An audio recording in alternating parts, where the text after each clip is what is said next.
Hey there folks, welcome back to Let's Play Megaman.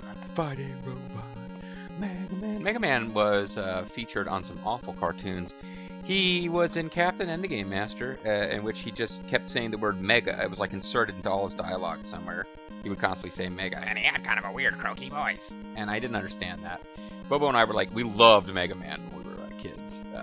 So we couldn't understand why Megaman was such a loser in his Captain and the Game Master appearance. And although I never watched it, there was also a cartoon that was made later. I saw videos of it on YouTube, which featured the theme song, The Fighting Robot, Megaman. It appeared to be god-awful. I'm sure there's other, like, much more serious animes where, like, you know, we got into, like, weird homoerotic tension between Mega Man X and Zero and all that kind of shit that I couldn't care less about. But now we're playing the original Mega Man for the NES. The border art is not fantastic, but it's better than just having black. I think I'll go with the full version where it actually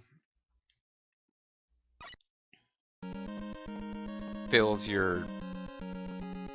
because it's not stretching it left to right, it's just making it wider, filling more of your screen. I don't know. Does that look as good? Yeah, of course. Yeah, I am gonna figure all this shit out on camera and waste your time with it. What of it? I'm not usually a big pixel purist, but I do remember I tried doing like the wide stretch version. It's bugging me. For some reason I'm okay with it in like frickin'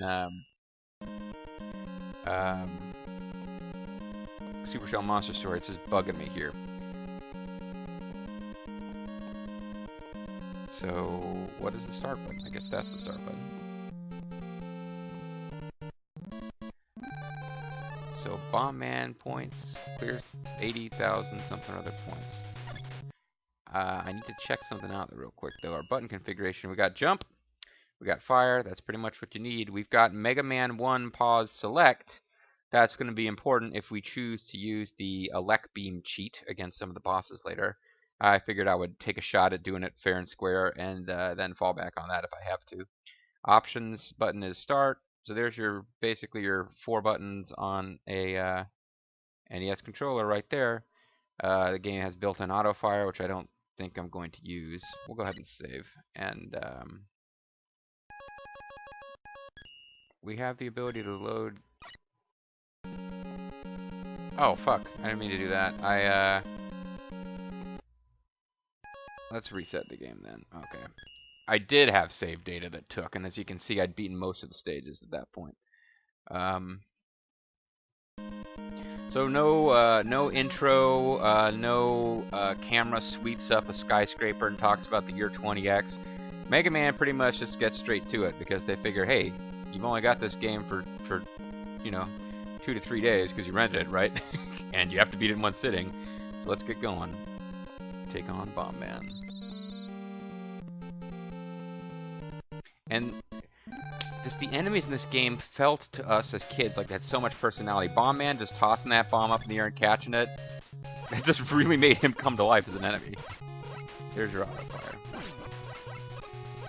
Alright, so we got little hoppy robots. We have blue things, which I don't really know what they do. These are your power-up for your weapons, but since all we have now is Mega Buster, it doesn't matter. I'm explaining the Mega Man franchise like anybody out there has not seen these before. I seriously don't know what the blue power-ups are for. I really don't. Have I said that enough? Have I made that clear? So it's Bomb Man stage, so this is like a futuristic city. This is showing us the beautiful future world that Mega Man inhabits. Only, under the tyranny of Bomb Man, bombs fly out of pits and attack people. So you can see my points. My points are not increasing as I pick those up. I think at the end of the stage, they tally how many of those I collected, and you get more points. Points don't do anything for you in this game. You may get a 1-up at a certain point tally. I don't even know.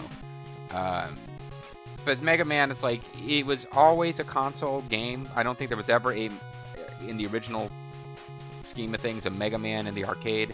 But they hadn't, game designers had not, like, gotten past some of the old arcade concepts. Like, you had to have a point tally that people could compete against. I'm making this take longer than it needs to by hitting all these hits.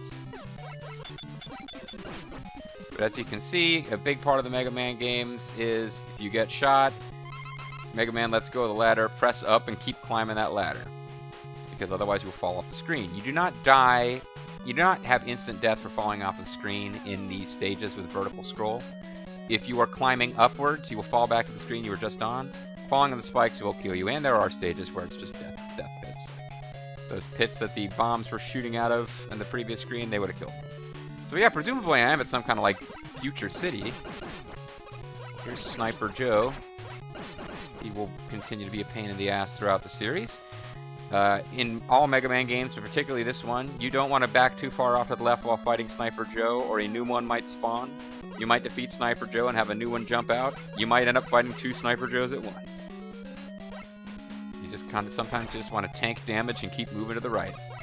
As long as they don't knock you over a death pit, you just go with it. See, now that was a points bonus, so what the hell were these other things? You got 3 lives to clear the stage. You gotta fight against the Robot Master at the end. You're probably gonna lose to it on the first try because you won't get to it with full health. So this is very much a game about getting to the Robot Master with a life in reserve. Oh, these guys are a pain in the butt. You can't kill them with the regular weapon. That's why I think shooting them with the regular weapon stuns them for a moment or something. They're hard to hit anyway because they're so short. But yeah, it's very much a game about just tank damage and don't get knocked into instant death stuff. Like those spikes. Oh, I fucking hate these guys too because they'll just keep... A new one's gonna come out, yep.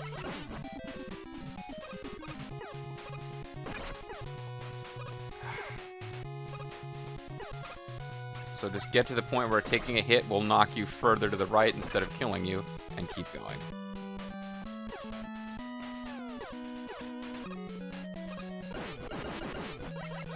Bear in mind, Sniper Joe, at least in this game, can't shoot while jumping, and he's vulnerable while jumping. So his dumb ass can be easily killed here. And I almost summoned another one, I think. That would have been good. I got a 1-up. That'll be useful. Oh, we're at the end of the stage.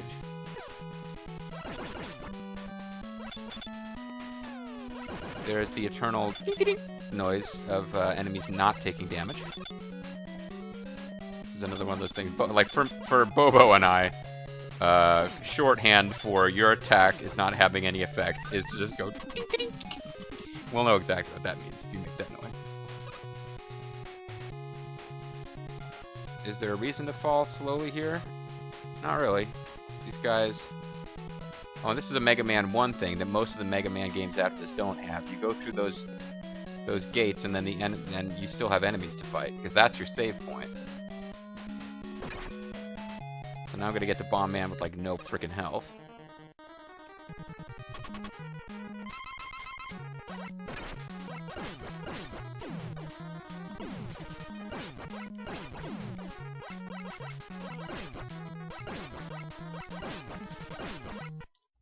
Ah, almost.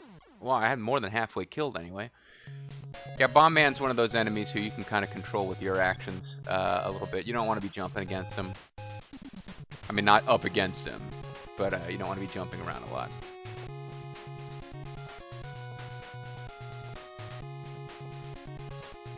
There's no point in fighting those guys. Any power-ups they drop are going to land away from me anyway. Or they're going to, like, fall to the floor.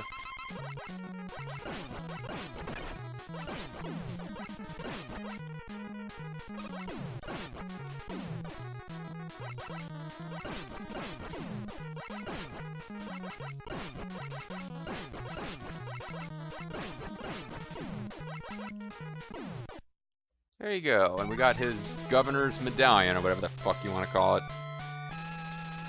Only Tom Guycott can show us how to use these medallions, Bobo, so don't feel like I'm getting ahead of you or anything like that. So this video where I defeated Bomb Man and got the Bomb Man weapon is shorter than the video that I just decided to make its own video because I figured people would get annoyed that I had talked too long.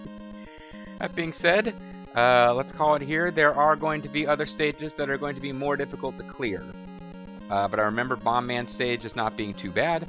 Gutsman is a robot master that I don't remember ever having to fight him without using his weakness.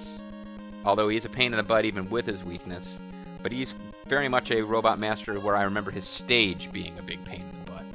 A lot of like instant death. There's a lot of like platforming, jumping, instant death pit kind of stuff. So we will see if it takes me an inordinate number of tries to get past Gutsman stage in the next video. But I'm warning you, if I do one stage per video, we're going to have a lot of variation in length between videos. Gutsman will be coming up next time, folks. Thanks for watching.